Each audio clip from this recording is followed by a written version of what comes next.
ನಮ್ಮ ಕರ್ತನಾದ ಯೇಸು ಕ್ರಿಸ್ತನಲ್ಲಿ ಪ್ರಿಯರಾದ ದೇವಜನರೇ, ನಮ್ಮ ಕರ್ತನಾದ ಯೇಸು ಕ್ರಿಸ್ತನ ಅತ್ಯಧಿಕವಾದ ಕೃಪೆಯು ಸಮಾಧಾನವು ತಮಗೂ ತಮ್ಮ ಕುಟುಂಬಕ್ಕೂ ಹೇರಳವಾಗಿ ಉಂಟಾಗಲಿ.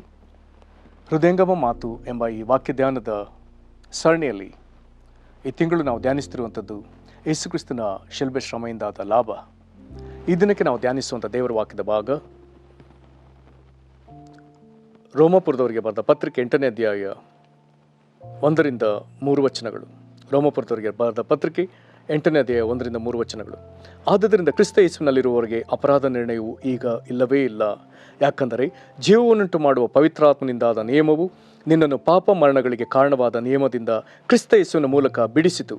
ಧರ್ಮಶಾಸ್ತ್ರವು ನಮ್ಮ ಶರೀರಾಧೀನ ಸ್ವಭಾವದ ನಿಮಿತ್ತ ನಿರ್ಬಲವಾಗಿ ಯಾವ ಕೆಲಸವನ್ನು ಮಾಡಲಾರದೆ ಇತ್ತೋ ಅದನ್ನು ದೇವರೇ ಮಾಡಿದನು. ಏನೆಂದರೆ ಆತನು ಪಾಪ ನಿವಾರಣೆಗಾಗಿ ತನ್ನ ಮಗನನ್ನು ಪಾಪಾಧೀನವಾದ ನರಭಾವದ ರೂಪದಲ್ಲಿ ಕಳುಹಿಸಿಕೊಟ್ಟು ನರಭಾವದಲ್ಲಿಯೇ ಪಾಪಕ್ಕೆ ಮರಣದಂಡನೆಯನ್ನು ವಿಧಿಸಿದನು. ಈ ವಾಕ್ಯಗಳನ್ನು ನಾವು ಗ್ರಹಿಸುವುದಕ್ಕೆ ಶಕ್ತರಾಗುವಂತೆ ದೇವರಾತ್ಮ ನಮ್ಮನ್ನು ಬಲಪಡಿಸಿ ಆತನೇ ನಮಗೆ ಬೋಧಿಸಲಿ. ದೇವರು ನಮ್ಮ ಮನೋನೇತ್ರಗಳನ್ನು ಬೆಳಗಿಸಿ ನಮ್ಮನ್ನು ತನ್ನ ಜ್ಞಾನವುಳ್ಳ ಆತ್ಮದಿಂದ ತುಂಬಿಸಲಿ. ಈ ದಿನ ನಾವು ಒಂದು ಬಹಳ ಪ್ರಾಮುಖ್ಯವಾದ ದೇವರ ವಾಕ್ಯದ ಭಾಗವನ್ನು ಓದಿದ್ದೇವೆ. ಇಲ್ಲಿ ಕೆಲವಾರು ಅದ್ಭುತವಾದ ಸಂಗತಿಗಳನ್ನ ನಾವು ಓದ್ತೇವೆ. ಒಂದು ವೇಳೆ ಮನುಷ್ಯರಿಗೆ ಬಹಳ ಆದರಣೆ ಕೊಡುವಂಥ, ಬಹಳ ನಿರೀಕ್ಷೆ ಹುಟ್ಟಿಸುವಂಥ ಒಂದು ಮಾತನ್ನು ನಾವು ಮೊದಲನೇ ವಚನದಲ್ಲಿ ಓದ್ತೇವೆ. ನಾನೆನಿಸ್ತೇನೆ, ನಾವು ಜೀವಮಾನ ಕಾಲದಲ್ಲೆಲ್ಲ ಕೇಳಿಸಿಕೊಂಡ ಎಲ್ಲ ವಿಷಯಗಳಿಗಿಂತ ಬಹಳ ಉತ್ಕೃಷ್ಟ ಮಟ್ಟದ, ಬಹಳ ಸಂತೋಷ ಸಮಾಧಾನ ಕೊಡುವಂಥ ಮಾತು ಇಲ್ಲಿ 8ನೇ ಅಧ್ಯಾಯದ 1ನೇ ವಚನ. ಏನೆಂದರೆ, ಆದುದರಿಂದ ಕ್ರಿಸ್ತ ಯೇಸುವಿನಲ್ಲಿರುವವರಿಗೆ ಅಪರಾಧ ನಿರ್ಣಯವು ಈಗ ಇಲ್ಲವೇ ಇಲ್ಲ. ಏನಿದು? ದೇವರು ನ್ಯಾಯ ತೀರ್ಪಿನ ದಿನವನ್ನು ಆತನು ನೇಮಿಸಿದ್ದಾನೆ.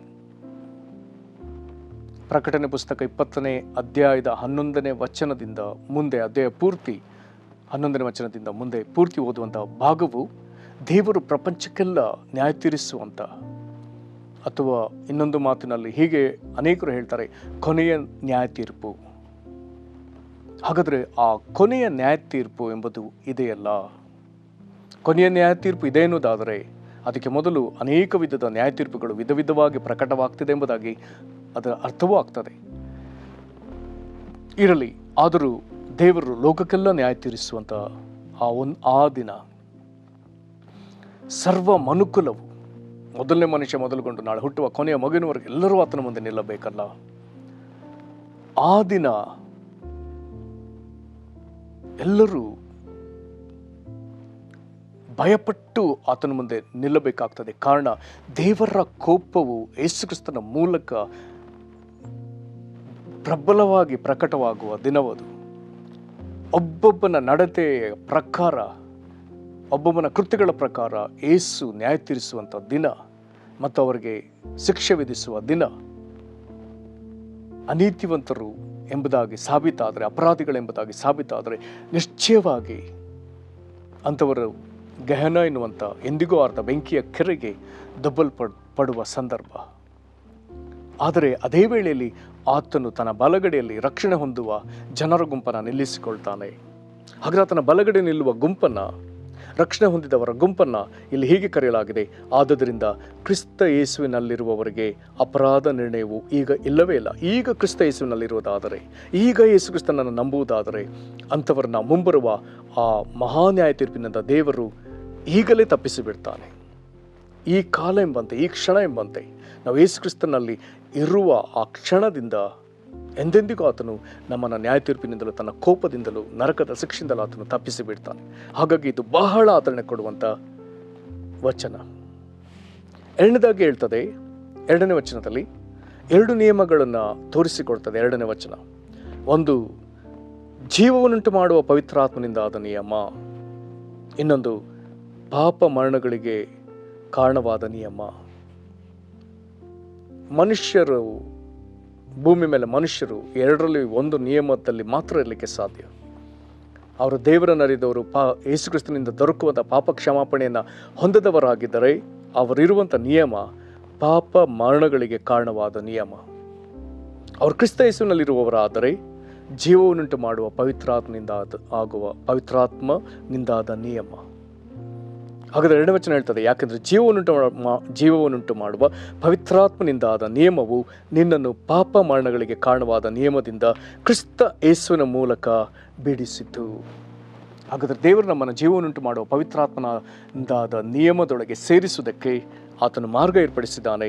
ಇದು ಕ್ರಿಸ್ತ ಯೇಸುವಿನ ಮೂಲಕ ನಮ್ಮನ್ನು ಪಾಪ ಮರಣಗಳಿಗೆ ಕಾರಣವಾದ ನಿಯಮದಿಂದ ಬಿಡಿಸಿ ನಮ್ಮನ್ನು ಆ ನಿಯಮದೊಳಗೆ, ಅಂದರೆ ಜೀವನುಂಟು ಮಾಡುವ ಪವಿತ್ರಾತ್ಮನಿಂದ ಆದ ನಿಯಮದೊಳಗೆ ಸೇರಿಸಿದ್ದಾನೆ.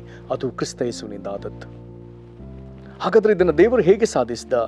ಧರ್ಮಶಾಸ್ತ್ರವು ಈ ಕಾರ್ಯವನ್ನು ಮಾಡಲಿಕ್ಕೆ ಅದು ನಿರ್ಬಲವಾಗಿತ್ತು ಎಂಬುದಾಗಿ ಇಲ್ಲಿ ಬರೆಯಲಾಗಿದೆ.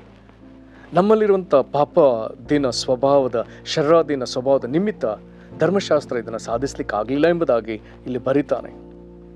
ಹಾಗಾದರೆ ದೇವರು ಪಾಪ ನಿವಾರಣೆಗಾಗಿ ಮಾಡಿದ್ದೇನೆಂಬುದಾಗಿ ಹೇಳಿದರೆ ಆತನ ಮಗನನ್ನು ಪಾಪಾಧೀನವಾದ ನರಭಾವದಲ್ಲಿ ಕಳಿಸ್ತಾನೆ. ಹಾಗಾಗಿ ದೇವರು ಭೂಮಿಗೆ ಮನುಷ್ಯನಾಗಿ ಬಂದಾಗ ಸೈತಾನ ಆತನನ್ನು ಪಾಪದಲ್ಲಿ ಬೀಳಿಸೋದಕ್ಕೆ ಅನೇಕ ಸತಿ ಪ್ರಯತ್ನಿಸ್ತಾನೆ. ಕಾರಣ ಪಾಪಕ್ಕೆ ಒಳಗಾಗುವ ಶರೀರ, ಮರಣಕ್ಕೆ ಒಳಪಡುವ ಶರೀರ, ನಮಗಿರುವಂಥ ಶರೀರದಲ್ಲಿ ಯೇಸು ಕ್ರಿಸ್ತನು ಬರ್ತಾನೆ.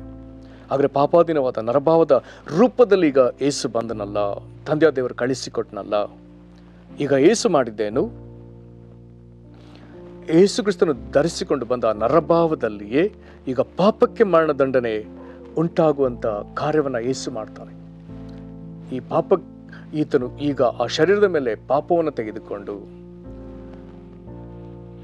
ಈ ಪಾಪಕ್ಕೆ ಈಗ ಮರಣದಂಡನೆ ವಿಧಿಸುವುದಕ್ಕಾಗಿ ಈಗ ತಾನು ಮರಣವನ್ನು ಅನುಭವಿಸಿ ಈಗ ಪಾಪಕ್ಕೆ ದಂಡನೆಯನ್ನು ಉಂಟು ಮಾಡಿ ಆತನು ಸತ್ತು ಜೀವಿತನಾಗಿ ತಿರುಗಿ ಜೀವದಿಂದ ಎದ್ದು ಬರುವುದರಲ್ಲಿ ಈತನು ಈ ಪಾಪದ ಸಂಗತಿಯನ್ನು, ಈ ಪಾಪವನ್ನು ಆತನು ಸೋಲಿಸ್ತಾನೆ, ಮರಣವನ್ನು ಆತನು ಸೋಲಿಸ್ತಾನೆ, ಮರಣಾಧಿಕಾರಿಯನ್ನು ಆತನು ಸೋಲಿಸ್ತಾನೆ.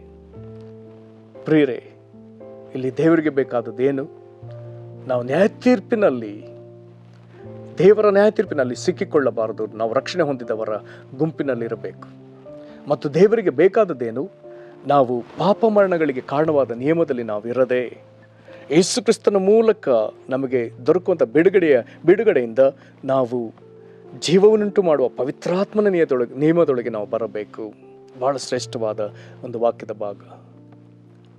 ಪ್ರೇರೆ, ದೇವರು ನಮ್ಮನ್ನಾಗಲಿ ಅಥವಾ ನಿನ್ನನ್ನಾಗಲಿ ಆತನು ಪಾಪದಲ್ಲಿರುವಂಥದ್ದನ್ನು, ಮರಣದಲ್ಲಿರುವಂಥದ್ದನ್ನು ಆತನು ನೋಡಲಿಕ್ಕೆ ಇಷ್ಟಪಡದೆ ದೇವರು ಹೀಗೆ ಪಾಪದಲ್ಲಿ ಮತ್ತು ಮರಣದಲ್ಲಿ ಸಿಕ್ಕಿಕೊಂಡಿರುವವರನ್ನು ಕಂಡು ಆತನಿಗೆ ಸಹಿಸಲಿಕ್ಕೆ ಕಷ್ಟ ಆಗ್ತದೆ. ಆದರೆ ಆತನು ಸಂತೋಷ ಪಡುವುದಲ್ಲಿ ಪಾಪ ಮರಣಗಳಿಗೆ ಕಾರಣವಾದ ನಿಯಮದಿಂದ ನಾವು ಬಿಡುಗಡೆ ಹೊಂದಿ ದೇವರಿಗೆ ನಮಗೆ ನೇಮಿಸಿರುವ ಜೀವವನ್ನುಂಟು ಮಾಡುವ ಪವಿತ್ರಾತ್ಮನಿಂದ ಉಂಟಾದ ನಿಯಮದೊಳಗೆ ನಾವು ಸೇರಿಕೊಳ್ಳುವಾಗ ದೇವರಿಗೆ ನಮ್ಮ ನೋಡುವಾಗ ಎಷ್ಟೋ ಸಂತೋಷ. ಪ್ರೇರೆ, ದೇವರು ನಮಗೆ ಇಂಥ ದೊಡ್ಡ ಲಾಭವನ್ನು ಏರ್ಪಡಿಸಿಕೊಟ್ಟಿರೋದ್ರಿಂದ ಆತನಿಗೆ ನಾವೆಷ್ಟು ಸ್ತೋತ್ರ ಸಲ್ಲಿಸಿದರೂ ಸಾಲದು. ನಾವು ನಾಶವಾಗಬಾರದೆಂಬುದೇ ಆತನಿಗೆ ಇಷ್ಟ. ಇದು ದೇವರು ನಮ್ಮ ಮೇಲೆ ತರುವ ಪ್ರೀತಿ. ಆತನಿಗೆ ನಾವು ಸ್ತೋತ್ರ ಸಲ್ಲಿಸಿ ನಮ್ಮನ್ನು ಆತನಿಗೆ ಒಪ್ಪಿಸಿಕೊಳ್ಳೋಣ. ಪ್ರೀತಿಯ ಪರಲೋಕ ತಂದೆ, ಈ ವಾಕ್ಯಗಳಿಗಾಗಿ ಸ್ತೋತ್ರ ಹೇಳ್ತೇವೆ. ಈ ವಾಕ್ಯಗಳಲ್ಲಿ ನಮಗೆ ಕೊಡುವಂಥ ಅರಿವಿಗಾಗಿ, ಗ್ರಹಿಕೆಗಾಗಿ, ನಂಬಿಕೆಗಾಗಿ ಸ್ತೋತ್ರ ಹೇಳ್ತೇವೆ. ಕಾರಣ ಕ್ರಿಸ್ತ ಯೇಸುವಿನಲ್ಲಿರುವವರಿಗೆ ಈಗ ಅಪರಾಧ ನಿರ್ಣಯ ಇಲ್ಲವೇ ಇಲ್ಲ ಎಂಬುದಾಗಿ ಹೇಳಿದೆಯಲ್ಲ. ನ್ಯಾಯ ಮುಂದೆ ಬರುವ ದೈವ ಕೋಪದಿಂದಲೂ ನ್ಯಾಯ ತೀರ್ಪಿನಿಂದಲೂ ನಮ್ಮನ್ನು ಹೀಗೆ ಬಿಡುಗಡೆ ಮಾಡಿದ ದೇವರೇ ನಿನಗೆ ಸ್ತೋತ್ರ. ನಮ್ಮನ್ನು ಕ್ರಿಸ್ತ ಯೇಸುವಿನಲ್ಲಿ ಇರುವವರನ್ನಾಗಿ ನೀನು ಮಾಡಿದ್ದಕ್ಕಾಗಿ ನಿನಗೆ ಸ್ತೋತ್ರ.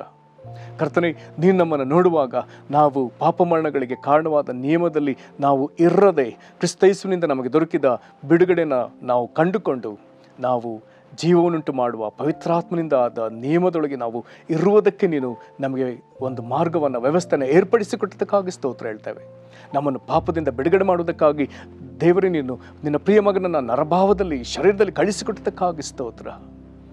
ಕರ್ತನೆ, ಧರ್ಮಶಾಸ್ತ್ರವು ಯಾವುದನ್ನು ಸಾಧಿಸಲಾರದೆ ಇತ್ತು ಅದನ್ನು ಯೇಸುವೆ ನೀನು ಸಾಧಿಸೋದಕ್ಕಾಗಿ ನರಭಾವದಲ್ಲಿ ಈ ಲೋಕಕ್ಕೆ ಬಂದು ಕರ್ತನೆ ಈ ಪಾಪಕ್ಕೆ ನೀನು ನಿನ್ನ ಶರೀರದಿಂದ ಮರಣದಂಡನೆ ಘೋಷಿಸಿದ್ದಕ್ಕಾಗಿ ಸ್ತೋತ್ರ ಹೇಳ್ತೇವೆ. ನೀನು ಮರಣದೊಳಗೆ ಹೋಗಿ ಪಾಪವನ್ನು ಜಯಿಸಿ ನೀನು ತಿರುಗಿ ಮೃತ್ಯುಂಜಯನಾಗಿ ಪಾಪವನ್ನು ಜಯಿಸಿದವನಾಗಿ, ಮರಣವನ್ನು ಜಯಿಸಿದವನಾಗಿ ಬಂದದಕ್ಕಾಗಿ ಸ್ತೋತ್ರ. ಇದನ್ನು ನಾವು ನಂಬುತ್ತೇವೆ. ಏಸಪ್ಪ, ಕರ್ತನಾದ ಯೇಸು ಕ್ರಿಸ್ತನ ನಾವು ನಿನ್ನನ್ನು ನಂಬುತ್ತೇವೆ, ಒಪ್ಪಿಕೊಳ್ತೇವೆ, ನಿನಗೆ ಮಹಿಮೆ ಸಲ್ಲಿಸ್ತೇವೆ. ನಿನಗೆ ಮಹಿಮೆ ಆಗಲಿ ಕರ್ತನೇ. ಇದನ್ನು ಕೇಳಿ ನಂಬುವಂತೆ ನೀನು ಒಬ್ಬೊಬ್ಬರಿಗೆ ಕೃಪೆಯನ್ನು ಅನುಗ್ರಹಿಸ್ರಿ.